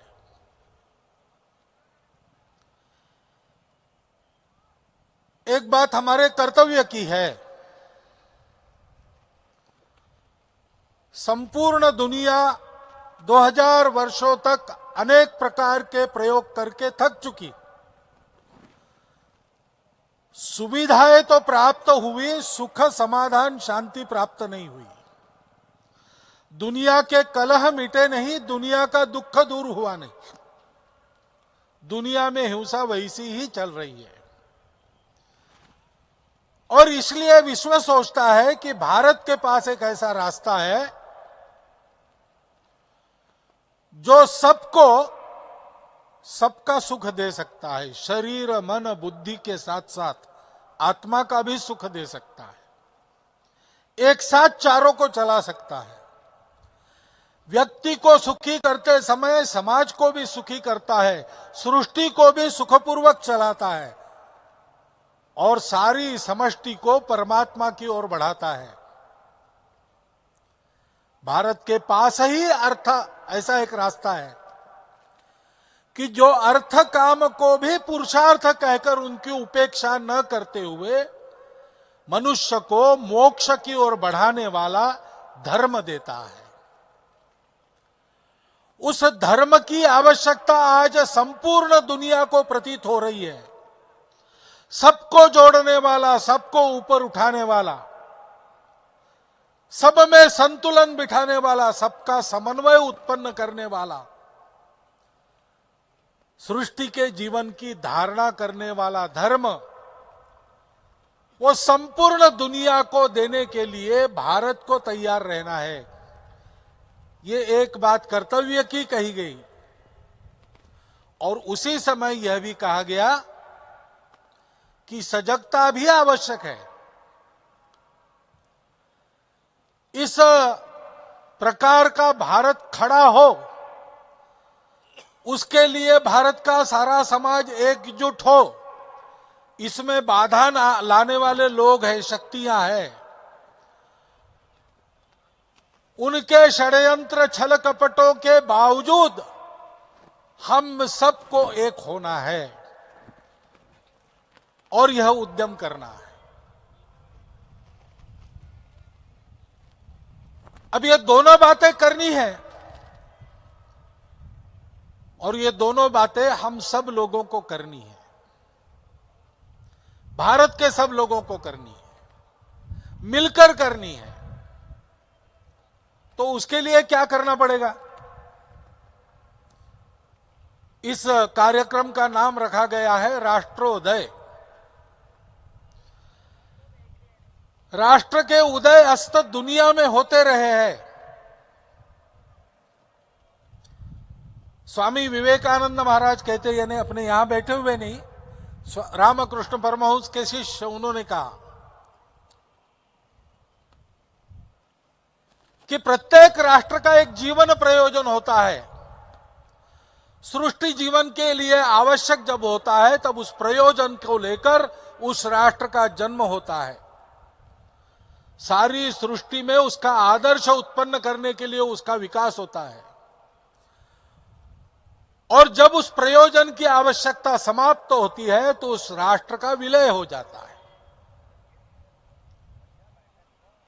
रोम अस्तित्व में आया शक्ति का आदर्श रखने के लिए, यूनान अस्तित्व में आया सुंदरता का आदर्श रखने के लिए, फ्रांस अस्तित्व में आया कला के आदर्श के लिए। इनके प्रयोजन समाप्त हो गए, जिनके हो गए वो समाप्त हो गए। लेकिन हमारे राष्ट्र का प्रयोजन ऐसा है, जिससे जीवन चलता है वह धर्म देना, वो कभी समाप्त नहीं होता, और इसलिए हमारा राष्ट्र अमर है। उदयास्त का प्रश्न नहीं है। हम कहते हैं सूर्य का उदय होना है, लेकिन सूर्य उदित नहीं होता। सूर्य तो अपने जगह पर है, नित्य प्रकाशित रहता है। सूर्य की ओर पृथ्वी को अपना मुख करना पड़ता है। जब हम पृथ्वी के जिस भूभाग पर रहते, वह भूभाग सूर्य से विमुख हो जाता है, रात्रि हो जाती है, हमको सूर्य दिखाई नहीं देता। हम कहते हैं सूर्यास्त हो गया। सूर्य का अस्त नहीं हो गया। जब चक्कर लगाकर घूमकर हम फिर से सूर्य की ओर उन्मुख होंगे, फिर से दिन का उजाला होगा, फिर से हमको सूर्य दिखाई देगा। वो तो अपनी जगह पर स्थिर है। ऐसे हमारा राष्ट्र स्थिर राष्ट्र, अमर राष्ट्र, चिरंतन राष्ट्र है। उसके उदयास्त का प्रश्न नहीं है। हमको अपनी राष्ट्रीयता की ओर उन्मुख होना है। हम हिंदू हैं। हमारे पूर्वजों ने एक सत्य को प्राप्त किया, दुनिया में किसी ने उसको नहीं प्राप्त किया। सुख की खोज में जाने वाली दुनिया एक अंतर पर जाकर रुक गई। उन्होंने बाहर खोजना प्रारंभ किया, हमने भी पहले बाहर खोजना प्रारंभ किया। बाहर खोजते खोजते ध्यान में आया कि मिल नहीं रहा है, तो जितना मिलता है उतना प्राप्त करो, और एक दिन अपना जीवन समाप्त होने वाला है, उसकी चिंता मत करो। ऐसा कह के दुनिया रुक गई, हम रुके नहीं। हमने बाहर से अपने मुख को मोड़कर अपने अंदर कर लिया और अध्यात्म का अनुशीलन किया, और करते करते संपूर्ण सृष्टि के अस्तित्व का कारण, संपूर्ण सृष्टि के शाश्वत चिरंतन सुख का निधान, जो संपूर्ण सत्य है, उस तक हम पहुंच गए। उसका अनुभव हमारे मनीषियों ने कर लिया। केवल उसके बारे में तर्क नहीं किया, उसके बारे में थियरी नहीं दी, उसका प्रत्यक्ष साक्षात अनुभव करने वाले लोग हमारे यहां हुए, और उनकी परंपरा आज भी चल रही है। वो सत्य है, संपूर्ण अस्तित्व एक है। अपने भौतिक ज्ञान के द्वारा हम उसको जब जानने लगते हैं तो वो विविध प्रतीत होता है। अलग अलग भाषाएं हैं, अलग अलग रीति रिवाज है, अलग अलग पूजाएं हैं, अलग अलग रहन सहन की पद्धति है, संपन्नता की स्थिति कम अधिक है, कोई जंगलों में रहता है, कोई शहरों में रहता है, ये सब दिखता अलग अलग है। सृष्टि का हर पदार्थ अलग रंग, अलग रूप लेकर हमारे सामने आता है, परंतु ये सारी दिखने वाली बात है। इसके अंदर के सत्य को देखेंगे तो सब कुछ एक है, सारा अस्तित्व एक है। उसकी विविधता केवल अपनी प्रतीति है, जो बदलते रहती है देश काल परिस्थिति के अनुसार, अपने सामर्थ्य के अनुसार। पूर्ण सामर्थ्य प्राप्त करके उसकी एकता का अनुभव करो, क्योंकि ये सारी विविधता एकता की ही विविधता है। केवल हम विविधता में एकता देखने वाले नहीं है। हम एकता की ही विविधता को पहचानते हैं और इसलिए सारी विविधता का स्वीकार सम्मान करते हैं, विविधताओं के होने का उत्सव मनाते हैं, लेकिन सबको अपना मानकर वसुधैव कुटुंबकम का मंत्र लेकर चलने वाले हम लोग हैं। उस सत्य की प्रतीति में हम अपना जीवन बिताते हैं। भोग का पीछा करने में जीवन बिताना ये पशु प्रवृत्ति हम मानते हैं। त्याग और संयम पूर्वक इसीलिए जीवन जीने पर हमारे यहां बल है। राजाओं की कहानियां हमारे यहां नहीं चलती, केवल उस राजा की चलती है, हजारों वर्ष चलती है और उसके जीवन का अनुकरण होता है जिस राजा ने चलती आई हुई सत्ता को अपने माता पिता के वचन निभाने के लिए छोड़ दिया, 14 साल वनवास का वर्ण किया, सृष्टि पर दुष्टों के भार का बोझा उतारकर वापस आए और राज्य को धारण किया भोग के लिए नहीं, लोगों पर राज्य करने के लिए नहीं, संपूर्ण प्रजा की नियम पूर्वक सेवा करने के लिए। राज्य चलाते समय अपने बंधु का त्याग करना पड़ा, उसने किया, अपने पत्नी का त्याग करना पड़ा, उसने किया, लेकिन प्रजा की सेवा को प्रथम स्थान देकर दो चले। ऐसे राजाओं की कहानियां हमारे यहां चलती है। हमारे यहां धनपतियों की कहानियां नहीं चलती, हमारे यहां उस धनीपति की कहानी चलती है जिसने अपने सारे संपत्ति को राणा प्रताप के चरणों में स्वतंत्रता की लड़ाई के लिए भेंट कर दिया। क्या कमाया ये हम नहीं देखते, कितना बांटा ये हम देखते हैं। ऐसे हम लोग हैं और ये जो सारे मूल्य है, विविधता में एकता, सत्य का प्रणिधान करना सतत, त्याग, सेवा, संयम, परोपकार, कृतज्ञता, ये कोई किसी एक पूजा के मूल्य थोड़ी है, किसी एक पंथ संप्रदाय के मूल्य थोड़ी है। भारत से निकले सभी संप्रदायों के मूल में समान मूल्य है। दर्शन अलग अलग है, सत्य को जैसा वर्णन करते हैं वो अलग अलग है, उपासना साधना अलग अलग है। तो क्या हुआ? सारा विचार करने के बाद जिस आचरण का उपदेश सामान्य लोगों को धार्मिक आचरण के नाते किया जाता है वो तो समान है, वही यम है और वही नियम है। सत्य, अहिंसा, अस्तेय, अपरिग्रह, ब्रह्मचर्य, तप, शौच, स्वाध्याय, संतोष, ईश्वर प्रणिधान। प्रारंभ बिंदु, प्रस्थान बिंदु एक है, परिणाम बिंदु भी वही है सबका। एक पंथ संप्रदाय की बात नहीं, ये तो वैश्विक सत्य है। इसमें दुनिया के कोने कोने से आए हुए अन्य संप्रदायों को भी समाया जा सकता है। इसीलिए महाराज जी ने जो बताया, कट्टर हिंदुत्व क्या होता है? कट्टर हिंदुत्व यानी कट्टर सत्यनिष्ठा, कट्टर हिंदुत्व यानी कट्टर अहिंसा, कट्टर हिंदुत्व यानी कट्टर अस्तेय, कट्टर ब्रह्मचर्य, कट्टर अपरिग्रह। कट्टरता उदारता के लिए, लेकिन दुनिया का एक व्यावहारिक नियम है कि दुनिया अच्छी बातों को भी तभी मानती है जब उसके पीछे कोई शक्ति खड़ी हो, कोई डंडा हो। अश्वम दद्यात् बल, अश्वम नैव गजन नैव व्याघ्रम नैव च नैव च। देवताओं को पूछा कि आपको बलि चढ़ानी है, घोड़े की बलि दे क्या? देवताओं ने विचार किया, घोड़ा तेजी से भागता भी है और लात भी मारता है, एक लात में प्राण चले जाते, इतनी ताकतवर लात उसकी होती है। बोले नहीं। फिर हाथी, अरे हाथी तो रौंद देगा, सोन में उठाकर फेंक देगा, नहीं चाहिए। तो फिर व्याघ्र, बाघ, अरे भाई वो तो बिल्कुल नहीं चाहिए, वो तो एक झापा लगाएगा खा जाएगा पूरा। पर किसके बलि दे? तो देवता भी कहते हैं बकरे की बलि दो। कुछ नहीं कहता, केवल मैं करता है, मैं करता है, इसलिए उसकी बलि जाती है। दुर्बल है, देव भी दुर्बलों का सम्मान नहीं करते, दुर्बलों का घात करने में आगे पीछे नहीं देखते। लेकिन मनुष्य अगर मनुष्यता वाला मनुष्य है तो दुर्बलों की रक्षा करता है।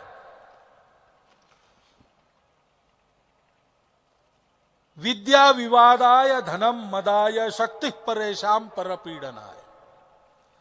विद्या का उपयोग जो दुर्जन होता है, जिसमें मनुष्यता नहीं, ऐसा मनुष्य है, वो विवाद के लिए विद्या का ज्ञान का उपयोग करता है। धन पाकर मदमस्त हो जाता है, अन्याय करता है।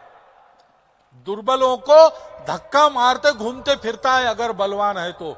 लेकिन जो मनुष्यता वाला मनुष्य है, वो मनुष्यता वाला मनुष्य क्या करता है? ज्ञानाय दानाय च रक्षणाय। विद्या का उपयोग अपना और लोगों का ज्ञान बढ़ाने के लिए करता है। धन का उपयोग दान करके लोगों की संपन्नता बढ़ाने के लिए करता है, और बल का उपयोग दुर्बलों की रक्षा के लिए करता है। वही मनुष्यता को हमने धर्म किया है, कहा है। वो धर्म हम सबका समान है। इतना ही नहीं, संपूर्ण सृष्टि का वही धर्म है, वही वैश्विक धर्म, वही मनुष्यता, वही बंधुभाव का आचरण। उसको आजकल दुनिया हिंदू धर्म कहती है, वो हमारे देश का धर्म है परंपरा से। हमारे देश के अगणित पूजा करने वाले लोग और पूजा न करने वाले लोग भी जो हमारे देश के हैं, हमारे देश के अन्य अन्य भाषाओं को बोलने वाले लोग, हमारे देश के हजारों जाति पातियों में अपने आप को गिनने वाले लोग, हमारे देश के अलग अलग खान पान रीति रिवाज रहन सहन करने वाले लोग, सब कहते हैं धर्म, उनका एक ही धर्म है। उस धर्म के आधार पर हमारी संस्कृति बनी। धर्माचरण करना है तो उसकी आदत डालनी पड़ती है, आदत के लिए संस्कार देने पड़ते हैं। पीढ़ी दर पीढ़ी सहज रूप से परिवार की एक एक पीढ़ी को परिवार के संस्कार मिलते रहे, ऐसी हमारी कुटुंब पद्धति रही। उसके चलते 8000 वर्ष पूर्व राम, भगवान राम जिस संस्कृति में जीते थे, उस संस्कृति का जीवंत चित्र आज भी भारतवासियों के आचरण में आकर कोई देख सकता है। वह संस्कृति जीवंत है, अमर है, वो हमारे पास है। हमको आत्मलक्षी होना पड़ेगा। जो स्वयं का सम्मान नहीं करता, स्वयं के गौरव को नहीं जानता, वो उन्नति कैसे करेगा? हनुमान जी भी अपने परिचय को भूल गए थे, तो अन्य वानरों के साथ सागर तीर पर जाकर बैठ गए। जटायु का भाई संपाति वहां आया, उसने बताया तो कि सागर पार लंका है, मैं देख सकता हूं, मेरी दृष्टि तीक्ष्ण है।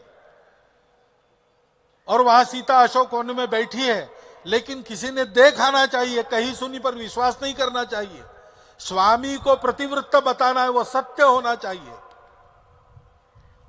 तो चली चर्चा, कौन जाएगा? जाम्बवान जी ने कहा, मैं तो बूढ़ा हो गया हूं, जवान था तब तो 10 बार जाके आ सकता था, लेकिन अब मेरी हिम्मत नहीं। नल ने कहा कि मैं जा सकता हूं, लेकिन फिर वापिस आने की शक्ति नहीं रहेगी, तो फिर लाभ क्या है?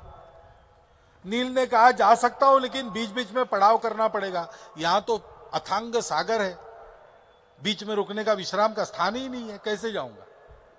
अंगद भी तैयार थे, लेकिन अंगद को कहा लोगों ने कि तुम हमारे स्वामी हो, राजकुमार हो, तुमको हम आगे नहीं भेजेंगे, पहले हम करेंगे। तो जाम्बवान जी ने देखा हनुमान जी कहाँ है, वो दूर बैठे थे एक पेड़ के नीचे।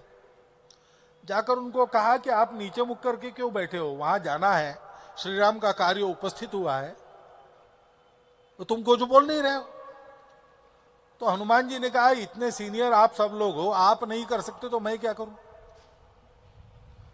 तो फिर जाम्बवान जी ने क्या कहा, हनुमान जी को उन्हीं के स्वगौरव का परिचय दिया, और उस स्वगौरव से परिचित होने के बाद, उसका स्मरण होने के बाद, हनुमान जी की शक्ति ऐसी बढ़ गई कि वो पर्वताकार हो गए।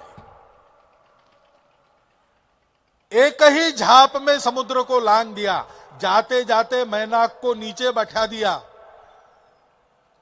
सुरसा के जबड़े से युक्ति से अपनी मुक्तता कर ली, उसका आशीर्वाद प्राप्त किया और सिमयुका को एक ही घूसे से सुला दिया मौत की नींद में। सीता जी का पता लगा दिया, सीता जी की हिम्मत बढ़ाई, रावण की लंका नगरी में विभीषण को खोज लिया, लंका नगरी के सारे गुप्त भेद जान लिए, राम के बल की धाक राक्षस सेना में उत्पन्न की अशोक वन का विध्वंस करके, और रावण के दरबार में खरा खरा संदेश राम जी का सुनाकर लंका दहन करके वापस आए। स्वगौरव का इतना महत्व है। संपूर्ण दुनिया को समय समय पर धर्म देने वाला हमारा देश है। समय समय पर हमने ये काम किया है। वो काम करने वाले हमारे पूर्वज, पराक्रमी पूर्वजों का रक्त हमारे नसों में बहता है। हम नहीं कर सकते ऐसा कौन सा काम है? गर्व से कहो हम हिंदू हैं, और हम हिंदू हैं इसलिए हम एक है, क्योंकि दुनिया में कहीं पर संप्रदाय अलग है तो एकता नहीं मानी जाती। दुनिया मानती है कि एक होने के लिए एक सा होना पड़ेगा। भाषा एक होनी पड़ेगी, पूजा एक होनी पड़ेगी, सब कुछ एक सा होना चाहिए, नहीं तो एक नहीं हो सकते। अकेला हमारा देश है जो जानता है, मानता भी है और बोलता भी है, और जैसे बोलता है वैसे तब से अभी तक इस क्षण तक आचरण कर रहा है। वो कहता है वसुधैव कुटुंबकम। विविधता भेद नहीं होते, विविधता अलग नहीं होती, विविधता प्रकृति की स्वाभाविक बात है, उसमें एकता है, एकता की ही वो विविधता है। ऐसे हम हिंदू हैं। हम कट्टर होंगे तो हम अधिक विविधताओं का उत्सव करेंगे, हम विविधताओं का समन्वय अधिक अच्छी प्रकार से कर सकेंगे। हम हिंदुओं को एक होना है, क्योंकि इस देश का दायित्व हमारा है। प्राचीन समय से, परंपरा से यह हमारा घर है। हमारे लिए जाने की दूसरी जगह नहीं है दुनिया में। इस देश का अच्छा होता है तो श्रेय हमारे पूर्वजों को मिला है। इस देश का कुछ बिगड़ता है तो सवाल हमसे किए जाएंगे, जवाब हमको देने पड़ेंगे। इस देश के लिए हम दायित्ववान लोग हैं, हमको तैयार होना पड़ेगा। तैयार होने में बाधा क्या है? हमारी आदतें बिगड़ गई, हम खुद को भूल गए, आपस में जात पात में बैठकर लड़ाई करते हैं। हम लड़ाई कर सकते हैं इन भेदों को लेकर, ये जानने वाले हमको उकसाते हैं। हमारे झगड़ों की आग पर सारी दुनिया के लोग अपने स्वार्थों की रोटियां सेकते हैं। इसको बंद करना है तो हर हिंदू मेरा अपना सहोदर भाई है। हिंद वाह सोदरा सर्वे। पंथ संप्रदाय कोई भी हो, पूजा कोई भी हो, खान पान रीति रिवाज कोई भी हो, भाषा कोई भी हो, देवी देवता कोई भी हो, कहीं का भी रहने वाला हो, हिंदू मेरा अपना भाई। इस प्रेम के साथ समाज के प्रत्येक व्यक्ति को हम गले लगाए। भारत माता को अपनी माता मानने वाला, भारतीय संस्कृति के प्रभाव में जो आचरण करता है और अपने सांस्कृतिक आचरण को अधिकाधिक पक्का करने का जिसका सतत प्रयास है, और जो भारतीय पूर्वजों का वंशज है, वो हिंदू है। हमारे देश में लोग हैं जो हिंदू है लेकिन जानते नहीं वो हिंदू है। अपने आप को हिंदू कहने वाले अगर ऐसे गुण संपन्न हो जाएंगे, उत्कृष्ट जीवन का एक आदर्श इस देश में खड़ा करेंगे, व्यक्तिगत जीवन, पारिवारिक जीवन, सामाजिक जीवन, आजीविका का काम, एक उत्तम समाज जीवन हमारा बन जाएगा, संगठित समाज जीवन बन जाएगा, सामर्थ्य संपन्न, शक्ति संपन्न जीवन बन जाएगा, तो उनको भी याद आएगा और कुछ करना नहीं पड़ेगा। याद आ रहा है जैसे जैसे ये हो रहा है वैसे। और इसलिए अपनी उन आदतों को हमको बदलना पड़ेगा। आदत काम करती है, भाषण काम नहीं करते, तत्वज्ञान विचार नेता नारा नीति पार्टी सरकार काम नहीं करती, सामान्य समाज की आदत काम करती है। जयद्रथ के वध की प्रतिज्ञा अर्जुन ने की और सूची व्यूह में पद्म व्यूह रचाकर उसके संरक्षण की योजना द्रोणाचार्य जी के नेतृत्व में कौरव सेना ने की। संकट के मुहाने पर अच्छा आचरण कोई भी करता है। वैसे अच्छा आचरण जयद्रथ को जगह दी गई, पूरे व्यूह के मध्य में छुप के बैठ जाओ, बाहर नहीं आना। बैठ गया, लेकिन आदत चयन अय्याशी की आदत थी, इसीलिए उसने द्रौपदी का अपहरण करने का प्रयास किया था वनवास में। मरते मरते बच गया युधिष्ठिर जी की दया के कारण। और इसलिए जब सूर्यास्त निकट आया और जयद्रथ मिला नहीं, अर्जुन निराश होने लगा। भगवान ने अपने सुदर्शन चक्र से, कहते हैं कि सूर्य को ढक दिया, अंधेरा छा गया। अर्जुन को लगा कि मेरी प्रतिज्ञा थी सूर्यास्त तक करूंगा, नहीं तो स्वयं आग में जलकर मरूंगा। तो अर्जुन ने कहा मेरी प्रतिज्ञा नहीं पूरी हो सकी, अब मुझे अपना प्रण पूरा करना है। चिता रच दी उसने, चिता में आग लगाई और चिता की 3 प्रदक्षिणा करके अब आग में कूदना, लड़ना बंद हो गया। सारी कौरव सेना चारों ओर घिरकर तमाशा देखने लगी, हंसने लगी, तालियां पीटने लगी कि बिना लड़े ही ये मारा जाएगा। अब देखो अब कैसा हो रहा है। अब जयद्रथ को छुपने के लिए कहा था, आज्ञा तो उसकी थी अपनी जगह मत छोड़, लेकिन आदत नहीं है। आदत तो तमाशा देखने की है, तो उसको लगा अब तो मरने ही वाला है, अब क्या है, इसलिए घुस गया भीड़ में और एड़िया उठा उठा कर देखने लगा कैसे अर्जुन मरता है। उसके सिर को देख लिया कृष्ण जी ने, सुदर्शन चक्र को हटा लिया और अर्जुन को कहा देखो ये सूर्य है अभी, वो जयद्रथ वहां खड़ा है। जयद्रथ का शिरच्छेद हो गया। आसान बात नहीं है, बातें करना आसान है, प्रत्यक्ष काम करने के लिए सामूहिकता चाहिए, सामाजिकता चाहिए, समरसता से आचरण करने का स्वभाव आदत से बनाना पड़ता है, अनुशासन सीखना पड़ता है। उसके लिए रोज तपस्या करनी पड़ती है, रोज की साधना करनी पड़ती है। उसी साधना का नाम है राष्ट्रीय स्वयंसेवक संघ।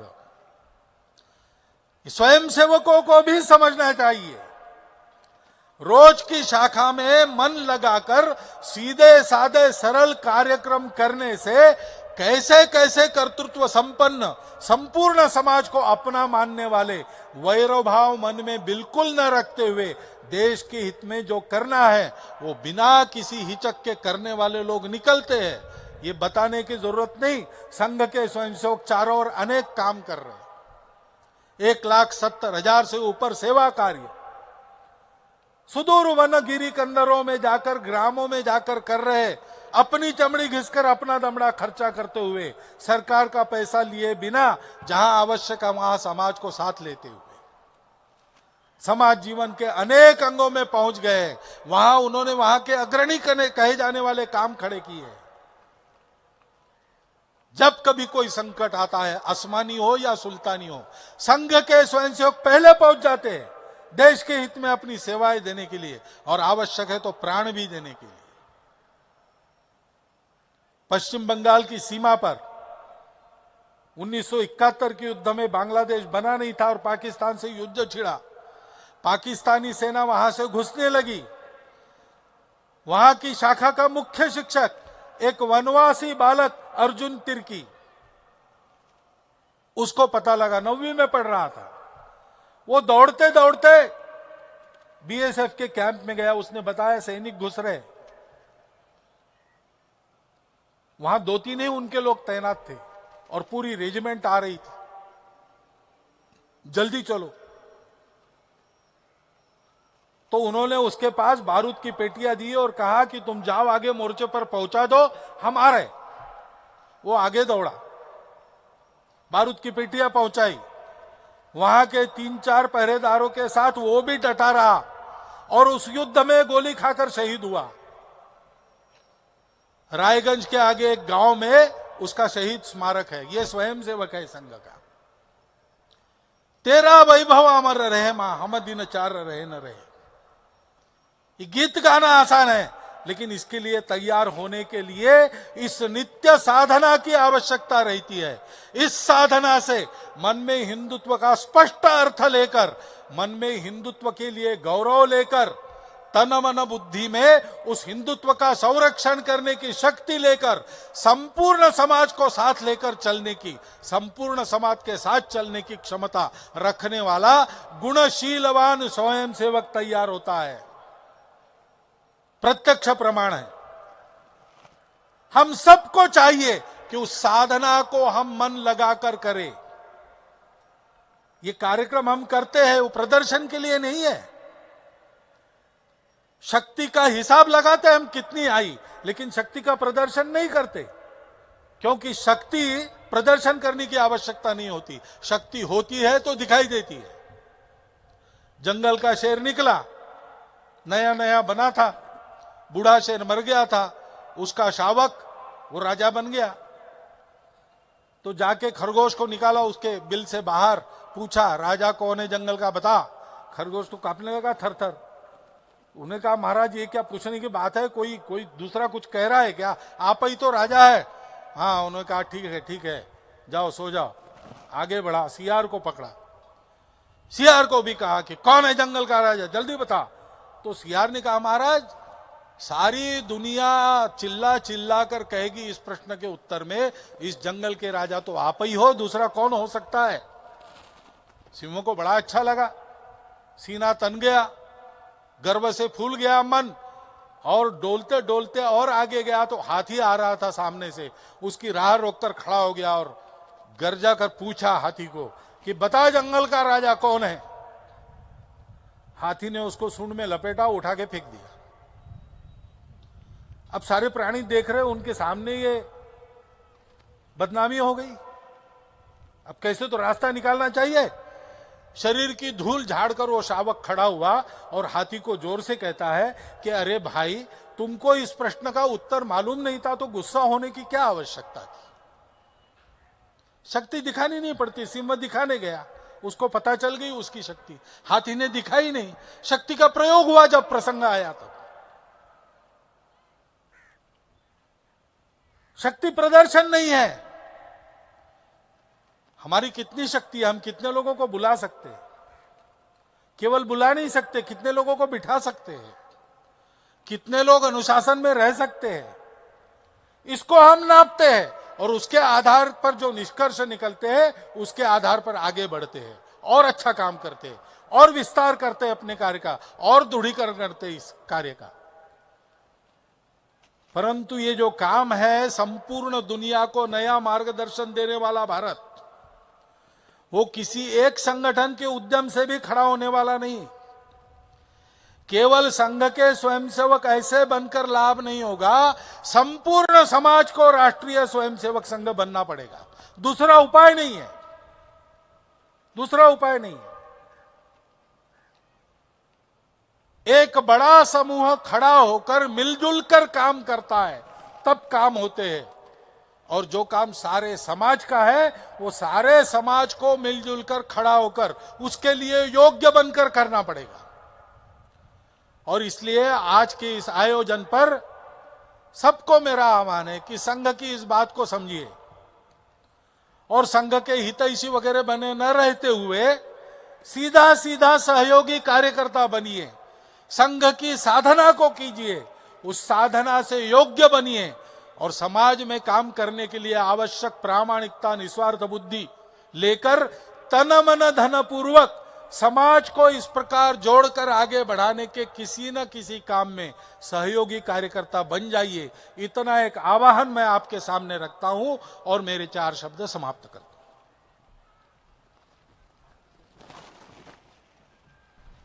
हेलो, सावधान, उत्तिष्ठ, आरम्भ, संघ दक्ष, ध्वज प्रणाम,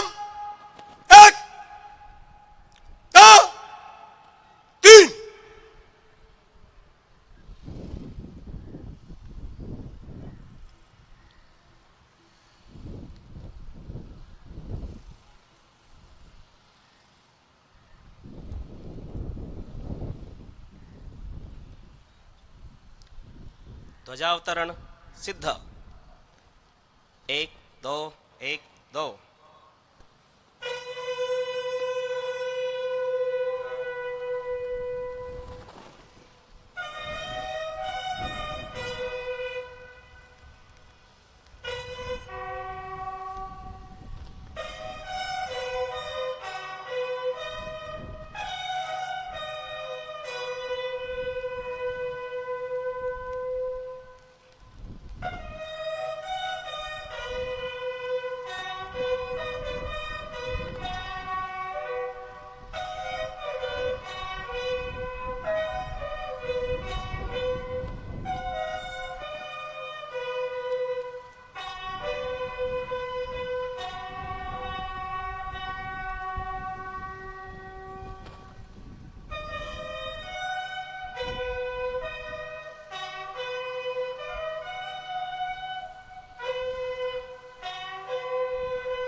सभी स्वयंसेवक अभी यहीं खड़े रहे।